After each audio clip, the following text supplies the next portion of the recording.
یعنی مجھے کوئی آپ ایسا شیعہ بتا دیں یا کوئی ایسی امام بارگاہ بتا دیں جہاں سے مسلمانوں کی تکفیر کا فتویٰ نکلا ہو۔ اگر آپ امام علی کا نام لیتے ہیں تو لوگ آپ سے کہیں گے حضرت علی کیوں نہیں کہا، آپ امام حسین کہتے ہیں تو لوگ آپ سے کہیں گے حضرت حسین کیوں نہیں کہا۔ دماغوں میں بھری بات ہے، حالانکہ ان کو امام ابو حنیفہ کہنے میں کوئی قباحت نہیں ہوگی۔ یعنی مہاجرین اور انصار کا جو طبقہ ہے، قرآن مجید ان کی شان میں بھرا ہوا ہے۔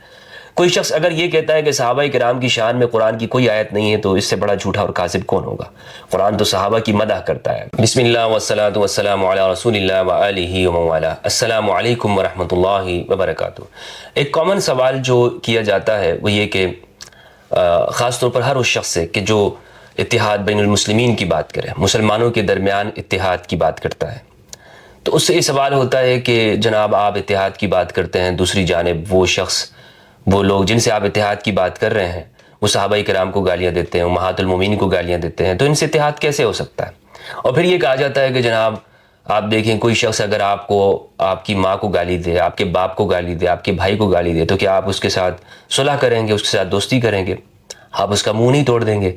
تو شیعہ لوگ چونکہ صحابہ کو گالیاں دیتے ہیں، امہات المومنین کو گالیاں دیتے ہیں، اس لیے ان کا منہ توڑنا چاہیے، ان کے ساتھ دوستی نہیں ہو سکتی۔ ایک بات تو یہ کی جاتی ہے۔ دوسری میں آپ سے ایک اپنی زندگی کا واقعہ شیئر کرنا چاہتا ہوں، یعنی کہ حقیقت آپ کو بتانا چاہتا ہوں۔ میں جب بین المذاہب ہمانگی پر بات کرتا تھا، میں نے چرچز کا دورہ کیا ہے، سکھوں کے پاس گیا ہوں، ہیومینیٹیرین ورک کیا ہے، میں نے سوشل ورک کیا ہے، ہندوؤں کے پاس گیا ہوں، مجھے کبھی کسی نے نہیں کہا کہ یہ بندہ کرسچن ہو گیا ہے، یہ سکھ ہو گیا ہے، یہ ہندو ہو گیا ہے، نہیں، کوئی نہیں کہتا تھا۔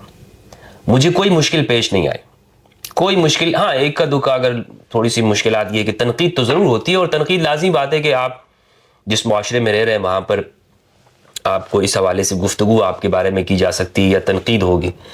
لیکن جب سے میں نے انٹرسیکٹ کام کا آغاز کیا ہے، اور میں یعنی مسلمانوں کے جو دو بڑے گروہ ہیں شیعہ سنی، ان مسائل پہ گفتگو کرنے لگا ہوں اور شیعوں کے پاس جانے لگا ہوں۔ اب سوال یہ بھی ہے نا کہ میں صرف شیعوں کے پاس کیوں جاتا ہوں، سنیوں کے پاس کیوں نہیں جاتا؟ تو بھائی آپ خود دیکھ لیں کہ ظلم کا شکار کون ہے۔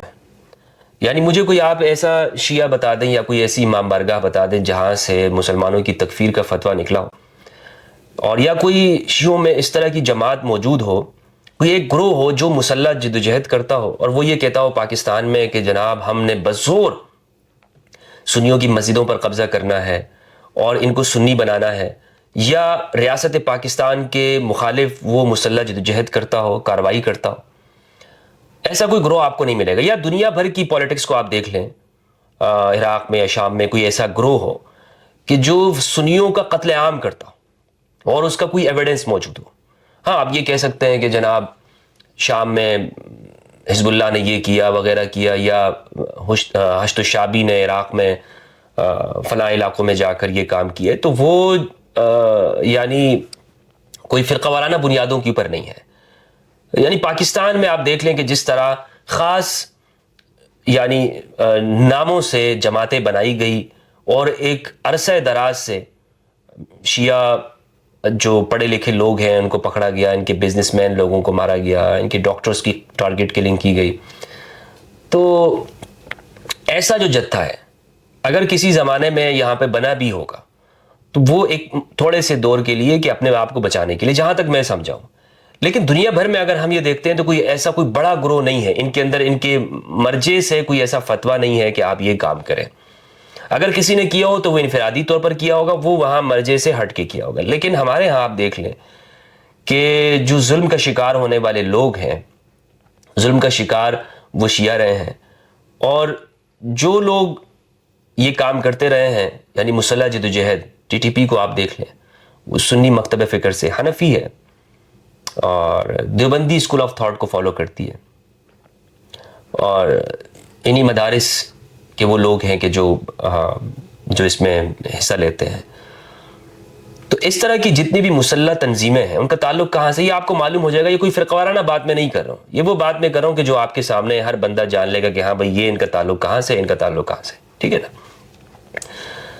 تو اس لیے شیعوں کے پاس جانے کا مطلب یہ ہے کہ ایک تو میں خود سنی ہوں الحمدللہ، یعنی اس معنوں کے اندر صحابہ کرام کا احترام کرتا ہوں، امہات المومنین کا احترام کرتا ہوں، نہ صرف احترام کرتا ہوں بلکہ ان کے فضائل کا قائل ہوں، امہات المومنین کی شان میں قرآن کی آیات نازل ہوئی، سورۃ الاحزاب کے اندر دیکھ لیں امہات المومنین کی شان بیان کی اللہ سبحانہ وتعالیٰ نے۔ اور صحابہ کرام رضوان اللہ علیہم اجمعین یعنی مہاجرین اور انصار کا جو طبقہ ہے، قرآن مجید ان کی شان میں بھرا ہوا ہے۔ کوئی شخص اگر یہ کہتا ہے کہ صحابہ کرام کی شان میں قرآن کی کوئی آیت نہیں ہے تو اس سے بڑا جھوٹا اور کاذب کون ہوگا؟ قرآن تو صحابہ کی مدح کرتا ہے، والسابقون الاولون من المہاجرین والانصار والذین اتبعوہم بإحسان رضی اللہ عنہم ورضوا عنہ۔ تو قرآن مجید ان کی مدح کر رہا ہے، اولئک هم المفلحون کہتا ہے، متقین کہتا ہے، فائزون ان کو کہتا ہے، مؤمنون ان کو کہتا ہے۔ تو قرآن اس لیے میں کیا ہر مسلمان اس کے اوپر ایمان و یقین رکھتا ہے۔ تو اب شیعوں کے پاس جو میں جاتا ہوں اس کی بنیادی وجہ یہ میں کئی مرتبہ بتا چکا ہوں، ایک تو یہ کہ ظلم کا شکار ہونے والا طبقہ ہے، دوسری بات یہ ہے کہ خود سنی ہوں تو مجھے کسی سنی کے پاس جانے کی ضرورت نہیں ہے۔ اگر مجھ سے آپ موقف لینا چاہتے ہیں اہل سنت کا تو آپ میرے پاس آئیے، میں آپ کو اہل سنت کا موقف دوں گا۔ ہاں میں شیعہ نہیں ہوں تو اس لیے ان کا موقف لینے کے لیے ان کے پاس جانا پڑتا ہے، واضح 2 + 2 = 4 والی بات ہے۔ تو اب یہ آپ دیکھیں کہ پاکستان میں جب سے میں نے اس موضوع کے اوپر کام کیا تو یہ فتوے لگنا شروع ہوئے، اور ہر وہ شخص جو اس موضوع پہ کام کرے گا، یہ آسان نہیں ہے، یہ حق کا دریا ہے، اس کو پار بہت مشکل سے کیا جا سکتا ہے، اور استقامت چاہیے اس کام کے لیے کہ آپ جائیں، لیکن اس کے بینیفٹ بہت ہیں، یعنی اس کے فوائد بہت ہیں، اور وہ آپ کی بجائے امت مسلمہ کو اس کے فوائد ہوتے ہیں۔ یعنی ایسے لوگ مجھ سے رابطہ کر کے کہتے ہیں مفتی صاحب پہلے میں شیعوں کو کافر سمجھتا تھا، کئی لوگ کہتے ہیں، لیکن اب الحمدللہ آپ کے بیانات سننے کے بعد میں اہل البیت کو پڑھنے لگا ہوں اور میں شیعوں کو کافر نہیں مانتا۔ تو اس سے یعنی یہ کوئی کم بات ہے کہ اگر ایک شخص تکفیر سے نکل کر محبت میں آ جائے، تکفیر کے فتووں سے اس کی جان چھوٹ جائے اور وہ شیعوں کے پیچھے نماز پڑھنا شروع کر دے، یا وہ اگر نماز نہیں پڑھتا ہے تو کم از کم یہ ہے کہ اس کے دل میں وسعت ہو۔ کوئی کسی سے نمازیں نہیں پڑھوانی ہے کہ آپ جائیں شیعوں کے پیچھے نماز پڑھیں یا ان کے چہلم میں جائیں یا ان کی مجالس میں جائیں، یہ کوئی مقصد نہیں ہے، یعنی یہ میرے کام کا بالکل نہ عنوان ہے نہ مقصد ہے۔ ہاں اگر کوئی شخص اتنے قریب ہو جاتا ہے تو بہت اچھی بات ہے، وہ جائے، اس کی مرضی ہے اپنا، بھائی ریلیجن فالو کرنے کا یا مذہب فالو کرنے کا اختیار تو ہر بندے کو ہے نا، تو وہ اس کی مرضی کے اوپر ہے، میں تو کسی کو زبردستی یا مجبور نہیں کر سکتا ہوں یا روک نہیں سکتا ہوں۔ مقصد بنیادی طور پر یہ ہے کہ ہمارے اندر اتنی وسعت پیدا ہو جائے۔ لیکن جو چیز میں آپ کے ساتھ اپنا تجربہ شیئر کر رہا تھا وہ یہ ہے کہ مجھے جو مشکلات فیس کرنی پڑتی ہیں وہ ایک سب سے بڑی بات تو یہ ہے، معاشرتی طور پر تو خطرات وہ آپ کو لاحق ہوں گے یا تنہائی کا سامنا آپ کو کرنا پڑتا ہے، مگر اسی کام میں کیوں ہے؟ یہ کام بہت مشکل ہے۔ اسی کام میں جو آپ کو مشکلات فیس ہوتی ہیں اس کی بنیادی وجہ یہ ہے کہ لوگوں کو عرصے دراز سے ان کے دماغوں میں یہ بات بھری ہوئی ہے کہ ایسا نہیں ہو سکتا، اور یہ جو بھی یہ کام کرے گا وہ ایران کا ایجنٹ ہوگا، وہ کسی ملک کا ایجنٹ ہوگا۔ مسلمان ہمارے دماغ سے ان کو تو نکال دیا گیا۔ اگر آپ امام علی کا نام لیتے ہیں تو لوگ آپ سے کہیں گے حضرت علی کیوں نہیں کہا، آپ امام حسین کہتے ہیں تو لوگ آپ سے کہیں گے حضرت حسین کیوں نہیں کہا۔ دماغوں میں بھری بات ہے، حالانکہ ان کو امام ابو حنیفہ کہنے میں کوئی قباحت نہیں ہوگی، امام احمد رضا کہنے میں کوئی قباحت نہیں ہوگی، امام قاسم نانوتوی کہنے میں کوئی قباحت نہیں ہوگی، امام علی کہنے میں اور سننے میں ان کو قباحت لازم آ رہی ہوگی، چاہے آپ وہ امام اس معنی میں کہیں نہ کہیں جو امام علی کے ساتھ، یعنی امامت کے عقیدے کو سامنے رکھتے ہوئے آپ نہ کہیں، آپ کہیں میں امام علی کو اس عقیدے کے مطابق امام نہیں مانتا ہوں جس طرح شیعہ مانتے، لیکن پھر آپ امام علی کہتے ہیں یا امام حسن کہتے ہیں، امام حسین کہتے ہیں، امام محمد الباقر علیہ السلام کہتے ہیں، تو یہ کیوں نہیں سننا چاہتے یا لکھتے کیوں نہیں ہیں؟ یہ حضرت کے اوپر زور اتنا کیوں ہے؟ ایک سوال ہے نا، آپ اس کو غور کیجئے۔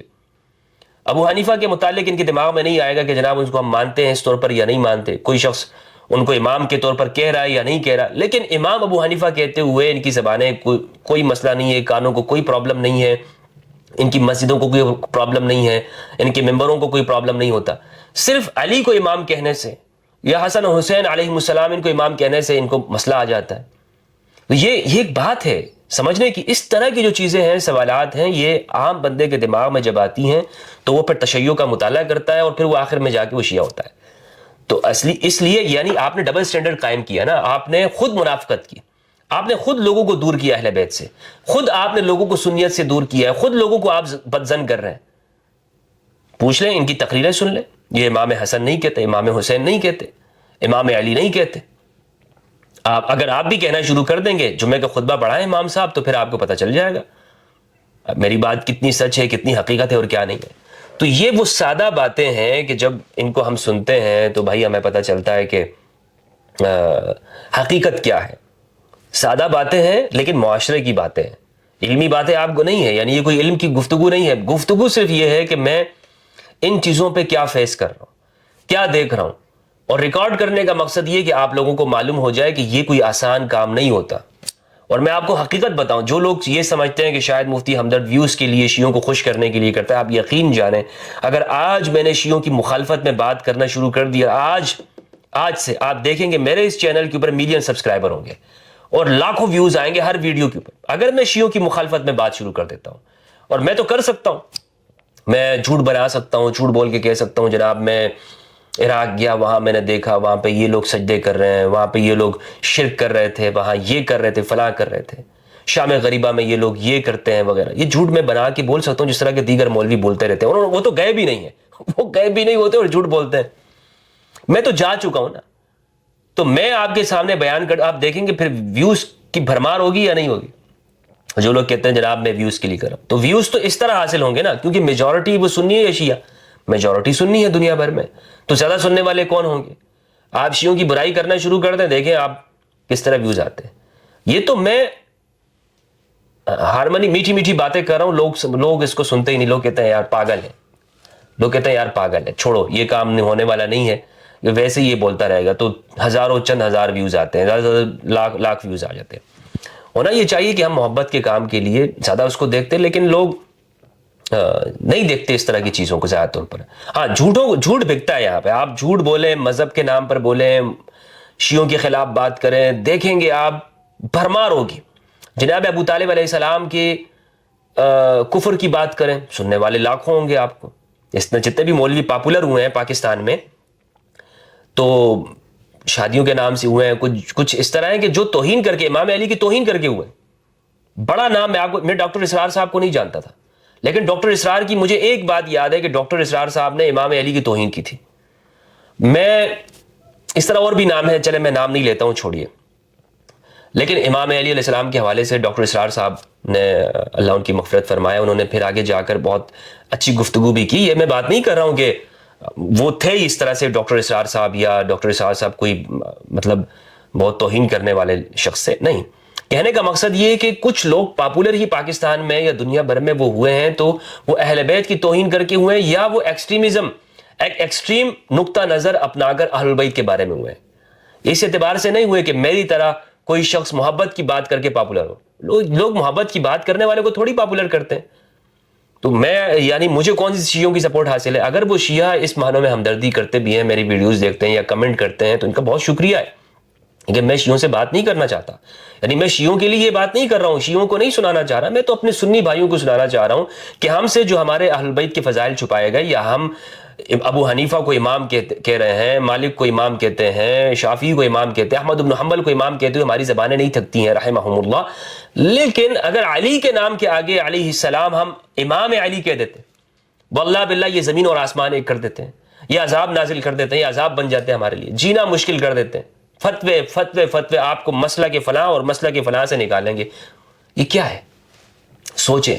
یہ میں عام لوگوں سے گفتگو کر رہا ہوں، آپ سوچئے گا ان باتوں سے. چھوٹی چھوٹی باتیں میں آپ کو بتا رہا ہوں، ان چیزوں کو دیکھیں، آپ کو اپنے معاشرے میں نظر آئیں گی. آپ کو مولوی صاحب یہ کہیں گے، آپ مولوی صاحب سے پوچھئے.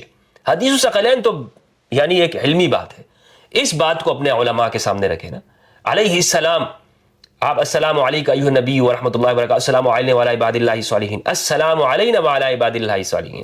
حضرت مریم کو آپ علیہ السلام کہتے ہیں، حضرت خضر کو آپ علیہ السلام کہتے ہیں، کوئی قباحت نہیں ہے. یعنی میں اس کا مخالف نہیں ہوں، مریم کو علیہ السلام آپ کہہ رہے ہیں، حالانکہ وہ نبیہ بھی نہیں ہے. تو جب کوئی شخص امام علی علیہ السلام کہتا ہے، یا امام حسن علیہ السلام، امام حسین علیہ السلام، یا سیدہ زہرا علیہ السلام البتول، ان کا ذکر کرتے ہوئے وہ یہ بات کرتا ہے، تو آپ کو کیا پیٹ میں مروڑ پیدا ہوتی ہے؟ آپ کو رافضی ہے، شیعہ ہے، غالی ہے، فلاں ہے. یہ جو چیزیں ہیں نا مولوی صاحب، یہ آپ کے چہرے سے نقاب اتارتی ہے. مجھے یہ جتنے بھی مولوی ہیں، ان کے چہروں سے آپ نقاب اتارنا چاہیں نا، تو آپ ان کے سامنے یہ الفاظ پوچھیں. نہیں، یہ شیعہ آپ کو اسی طرح کہیں گے، کوئی دلیل ان کے پاس نہیں ہے. یا تو یہ کہیں گے کہ نبی کے علاوہ کو علیہ السلام نہیں کہنا چاہیے، یا یہ آپ سے کہیں گے شیعہ کہتے ہیں اس لیے نہیں کہیں. اور کیا ان کے پاس؟ رافضی کہتے ہیں رافضیوں کے ساتھ مشابہت ہے، اس لیے آپ علیہ السلام نہ کہیں انبیاء کے علاوہ کسی کو. ہاں رضی اللہ عنہ کہیں، رحمت اللہ علیہ کہیں، محمد الباقر رحمت اللہ علیہ علیہ السلام رضی اللہ عنہ، امام محمد الباقر علیہ السلام، جعفر الصادق رحمت اللہ علیہ، حضرت جعفر صادق رحمت اللہ علیہ، اس طرح نام لیتے ہیں یہ لوگ۔ امام کہتے ہوئے ان کی زبانیں ٹوٹتی ہیں، زبانیں۔ تو یہ وہ باتیں ہیں جس کو ہم نے سمجھنا ہے، اور یہ یعنی بہت گہرائی تک آپ نے جانا ہے، لوگوں تک میسج پہنچانا ہے، پیغام پہنچانا ہے، اور مجھے اس میں آپ لوگوں کی مدد کی ساتھ کی ضرورت ہے کہ میرے اس پیغام کو آپ زیادہ سے زیادہ سنیں، زیادہ سے زیادہ لوگوں تک پہنچائیں، اور الحمدللہ عز و جل، اللہ کا لاکھ لاکھ شکر ہے کہ کم عرصے کے اندر لوگ ہمیں زیادہ سننے والے ملے ہیں۔ میں اللہ کا لاکھ لاکھ شکر ادا کرتا ہوں کہ پروردگار نے مجھے علی کے غلاموں میں سے بنایا۔ میرا شمار ان لوگوں میں سے ہوتا ہے پاکستان میں، دنیا بھر میں، کہ جو علی کا غلام ہے۔ آپ مجھے کچھ بھی کہیں، میرا شمار، کوئی بھی شخص کسی کے سامنے آئے گا نا تو وہ یہ کہے گا کہ یہ وہ ہے جو حدیث ثقلین سناتا ہے۔ کسی کی پہچان اللہ نے مولوی کی کس میں بنا دی، کسی کو کی پہچان کس میں رکھ دی ہے، کوئی کس نام سے مشہور ہوتا ہے، لیکن الحمدللہ عز و جل پاکستان کا واحد شخص ہوں کہ میں حدیث ثقلین سے میری پہچان ہوتی ہے۔ ہزاروں لاکھوں لوگوں تک، ابھی تک میرے چینل کو دیکھنے والے تقریباً کوئی 2 کروڑ سے زیادہ ہو چکے ہیں، تو 2 کروڑ لوگوں تک جو میرا پیغام، میری جو چہرہ گیا ہے نا، وہ حدیث ثقلین کے ساتھ گیا ہے، حدیث الثقلین۔ فخر ہے مجھے رافضی ہونے پر، الحمدللہ، اگر حدیث ثقلین کی وجہ سے رافضی سمجھا جاتا ہے۔ تو یہ میری گزارشات ہیں، میں یہ چاہوں گا کہ آپ توجہ سے سنیں اسے اور دوسروں تک پہنچائیں۔ بہت بہت شکریہ دوستو، اپنا اور اپنے پیاروں کا خیال رکھیے گا۔ السلام علیکم ورحمۃ اللہ وبرکاتہ۔